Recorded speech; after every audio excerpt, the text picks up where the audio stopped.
Hello friends, जय श्री कृष्णा। तो मैं आ गया हूँ आप सभी के लिए previous year most important question series का पार्ट 1 लेके। जी हाँ फ्रेंड्स, आज हम देखने वाले हैं इलेक्ट्रोस्टैटिक्स से कुछ 4 से 5 ऐसे मोस्ट इंपोर्टेंट क्वेश्चंस जो कि इस साल आने की चांसेस काफी ज्यादा है। जी हाँ फ्रेंड्स, तो आइए देखते हैं आज का पहला क्वेश्चन।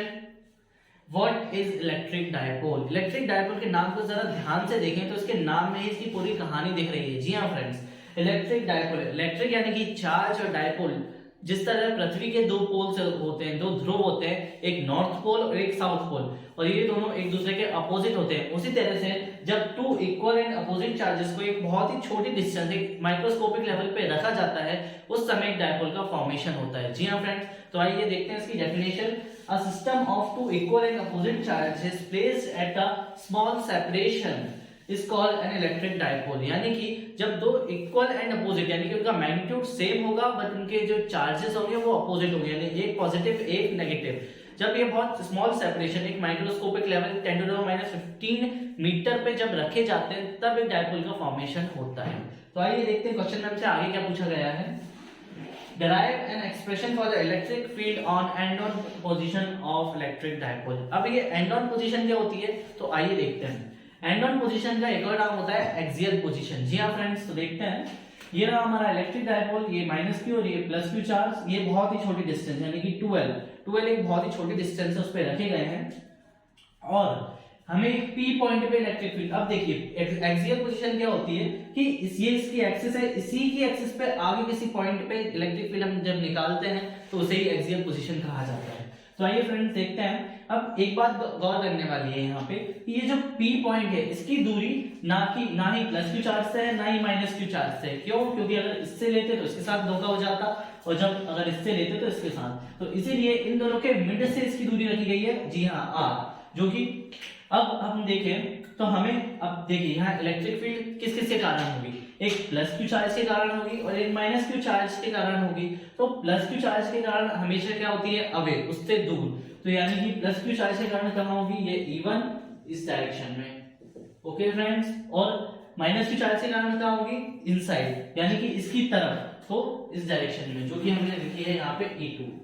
अब अगर देखें तो plus Q charge due to plus Q charge E1 is equal to KQ upon R minus L का होल स्क्वायर।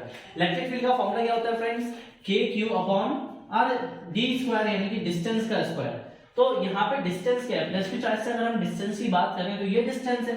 तो अब देखिए हमें ये पूरी दूरी R दी गई है, ये L दी गई है, हमें ये निकालना है। तो इस पूरी में से अगर मैं ये दूरी माइनस कर दूं तो यही बचेगी, तो यही कह रहा है यहाँ पे R माइनस L।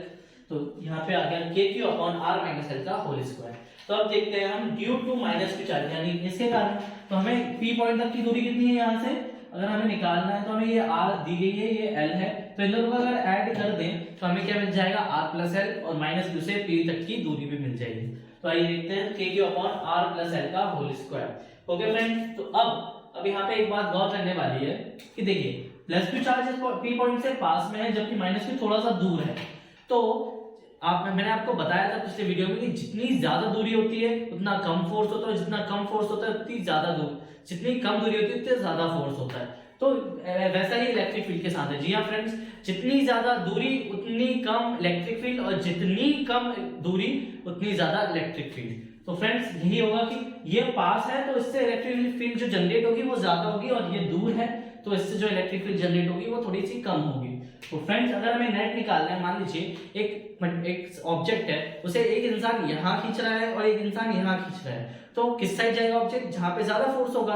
तो वही प्लस क्यू चार्ज के कारण ज्यादा इलेक्ट्रिक फील्ड है, तो प्लस क्यू चार्ज के कारण इधर इलेक्ट्रिक फील्ड है, और माइनस के कारण यहाँ, तो नेट कहां जाएगी, इधर। क्यों? क्योंकि इसकी वैल्यू ज्यादा है। तो आइए फ्रेंड्स देखते हैं। Net electric field is equal to E1 minus E2 KQ upon R, ये हमने यहाँ पे वैल्यू रखी इनकी। अब देखिए KQ दोनों में कॉमन है, हमने कॉमन ले लिया। अब यहाँ पे हमने क्या करा, इनका एलसीएम ले लिया, ये यहाँ ये यहाँ ये यहाँ ये यहाँ, और नीचे वाली चीजें मल्टीप्लाई हो जाती हैं। अब हमने क्या करा, a प्लस बी का होल स्क्वायर और a माइनस बी का होल स्क्वायर का फॉर्मूला खोल दिया है। तो a square plus B square plus 2ab minus a, यहाँ पे माइनस का भी मल्टीप्लाई किया है हमने, तो a square minus a square plus b square minus 2ab। और यहाँ अपॉन में देखिए, अपॉन में एक चीज देखने वाली है कि देखिए इसके पास बी स्क्वायर है, इसके पास बी स्क्वायर है, तो दोनों का मैं एक कॉमन स्क्वायर ले सकता हूँ। तो मैंने क्या करा, इन दोनों का एक कॉमन स्क्वायर ले लिया, r minus L r plus L और दोनों का एक कॉमन होल स्क्वायर। तो फ्रेंड्स अब देखिए ये a minus B A plus B का फॉर्मूला बन रहा है, a माइनस बी और a प्लस बी का फॉर्मूला।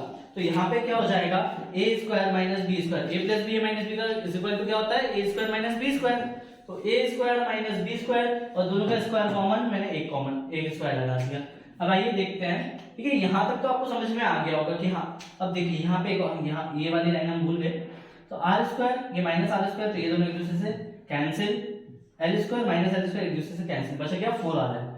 अब देखिए यहाँ पे अब देखिए अब एक जो इनकी जो दूरी होती है, मैंने आपको बताया था माइक्रोस्कोपिक लेवल पे ये रखे जाते हैं ना, बहुत कम दूरी होती है। तो ये आर के बिहाफ पे, यानी कि आर कितनी भी हो वो है ना एल के बिहाफ पे बहुत ज्यादा होगी। क्यों? जैसे मैं एक एग्जांपल लेते हैं हम कि अगर आपके पास 10 करोड़ रुपए हैं और अगर मैं उसमें से 1 रुपए ले लूं तो आपको कोई फर्क पड़ेगा? जी नहीं फ्रेंड्स, 10 करोड़ एक बहुत बड़ी वैल्यू है, उसमें से 1 रुपए अगर चला भी जाए तो भी उसमें फर्क नहीं पड़ेगा। तो सेम यहीं पर है कि आर स्क्वायर एक बहुत बड़ी वैल्यू है और एल स्क्वायर एक बहुत छोटी वैल्यू। तो बहुत बड़ी वैल्यू में से जब बहुत छोटी वैल्यू माइनस होती है तो उससे कोई फर्क नहीं पड़ता।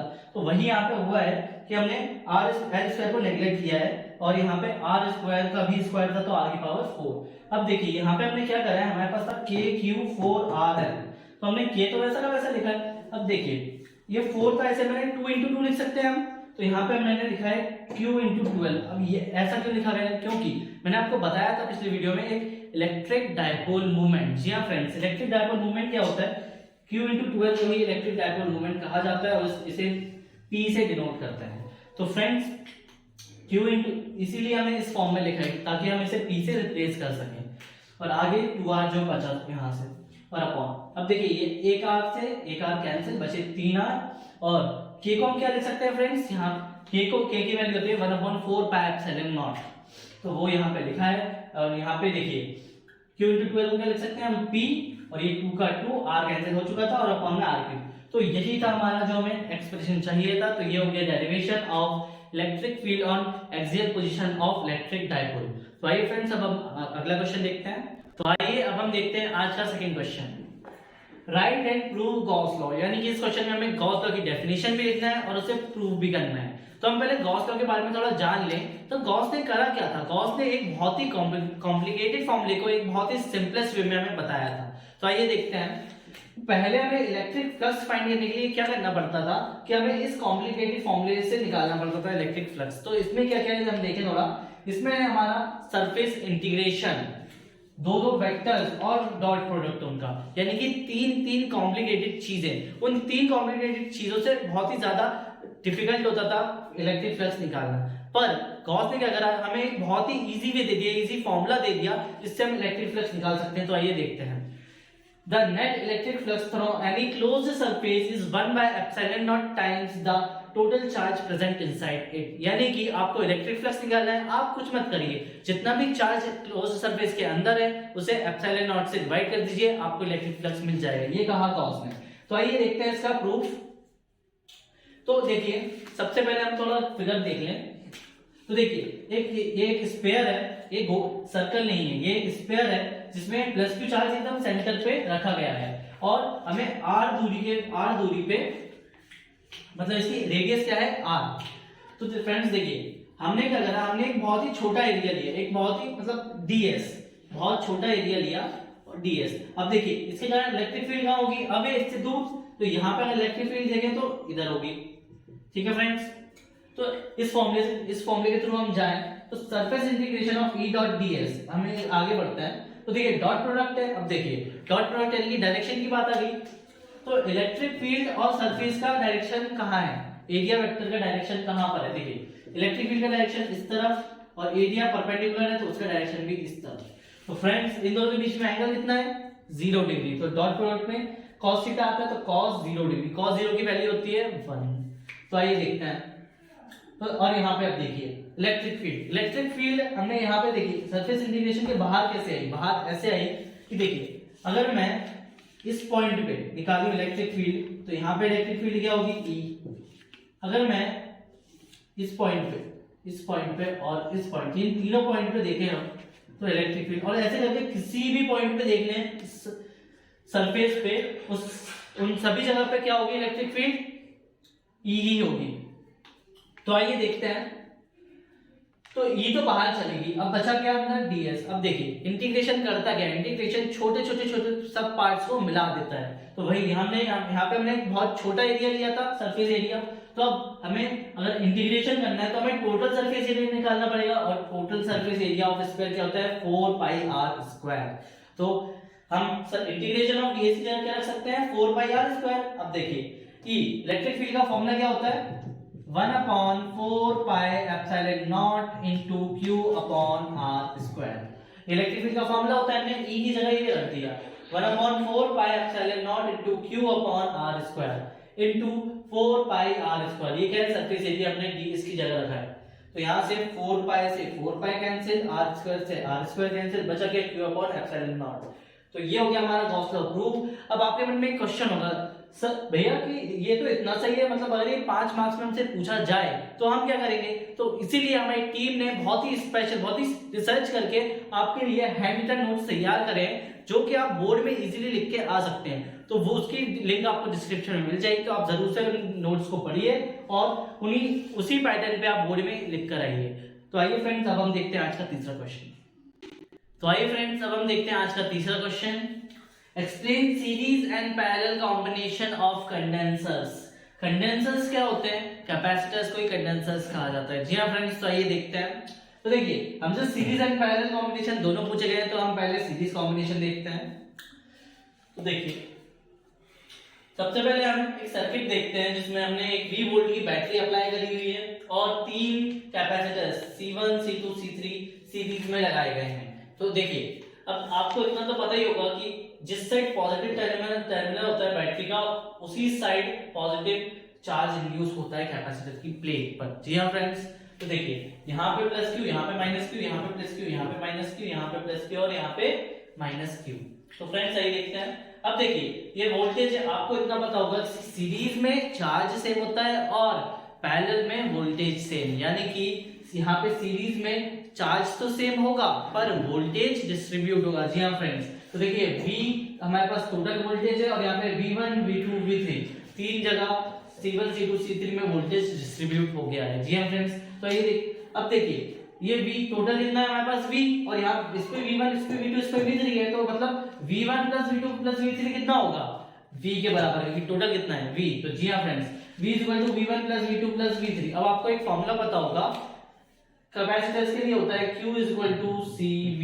तो यहाँ से अगर हम देखें V का फॉर्मूला बनाए यहाँ से, तो V is equal to Q by C। तो इसी फॉर्मूले के according V1 is equal to Q upon C1, V2 is equal to Q upon C2 और V3 is equal to Q upon C3। तो फ्रेंड आइए अब देखते हैं आगे। तो देखिए हमें पता है V is equal to V1 plus V2 plus V3। तो अब देखिए V1 की वैल्यू यहां से पुट करते हैं, V2 की वैल्यू यहां से और V3 की यहां से, और V अब देखिए टोटल चार्ज कितना होगा Q, जो कि सब में सेम है क्योंकि सीरीज है, सीरीज में चार्ज सेम होता है। तो देखिए टोटल चार्ज कितना है Q और टोटल कैपेसिटेंस कितना है, जो हमें निकालना है, जो हमें डिराइव करने के टोटल कैपेसिटेंस कैसे निकालना है, तो वो कितना है C, जो कि है ना टोटल वोल्टेज के फॉर्मूले में आएगा।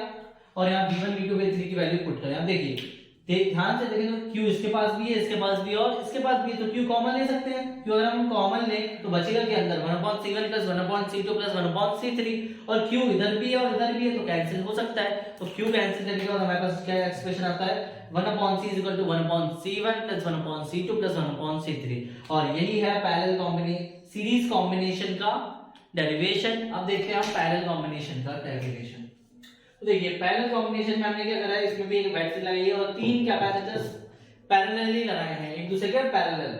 अब देखिए सीरीज में तो चार्ज सेम होता है पर पैरेलल में क्या सेम होता है, वोल्टेज। यानी कि अगर ये V है तो इसके पास वोल्टेज कितना होगा V, इसके पास कितना होगा V और इसके पास भी कितना होगा V। जी हाँ फ्रेंड्स, इसमें क्या डिस्ट्रीब्यूट होगा, चार्ज। जी हाँ फ्रेंड्स, पैरेलल में चार्ज सेम नहीं होता। तो फ्रेंड्स आइए देखते हैं। तो देखिए Q इस फॉर्मूले से जाए हम, तो Q1 इसमें कितना चार्ज है Q1, तो Q1 is equal to C1V। Voltage तो तीनों में सेम है तो C1V, Q2 is equal to C2V, Q3 is equal to C3V। अब देखते हैं आगे। अब देखिए टोटल चार्ज मान लीजिए Q है और तीनों के पास Q1 Q2 Q3 है, तो Q1 plus Q2 plus Q3 कितना होगा, टोटल चार्ज के बराबर। टोटल चार्ज कितना है हमारे पास Q, तो आइए देखते हैं। Q equal to Q1 plus Q2 plus Q3 और Q इक्वल टू हमने हमारे पास फॉर्मूला क्या है CV, तो Q इक्वल टू CV यानी कि ये टोटल कैपेसिटेंस जो कि हमें निकालना है और ये वोल्टेज यानी कि टोटल वोल्टेज जो कि सब जगह सेम है। और यहाँ पे हम Q1 के वैल्यू पुट करें तो C1V C2V और C3V। अब देखिए इसमें भी V तीनों में कॉमन है, तो हम कॉमन लेते हैं V, ये V और ये V कैंसिल, तो यहाँ पे क्या आएगा C equal to C1 plus C2 plus C3। तो ये हमारा हो गया derivation of series and parallel combination of capacitors और उन्हें क्या कहते हैं कंडेंसर। आपका सवाल होगा कि भैया कि इसे बोर्ड में किस तरह से लिखें, क्योंकि बोर्ड में तो 5 नंबर का क्वेश्चन आने वाला है इससे ब्लूप्रिंट के अकॉर्डिंग। तो फ्रेंड्स इसीलिए हमारी रिसर्च टीम ने ऑलरेडी पीडीएफ नोट्स तैयार कर दिए हैं जिनकी लिंक आपको डिस्क्रिप्शन में मिल जाएगी, तो आप जरूर से नोट्स को पढ़िए और उसी तरह से लिख के आइए बोर्ड में, ताकि आपके कम समय में अच्छी तैयारी हो और आप एक अच्छे मार्क्स ग्रैब कर सकें।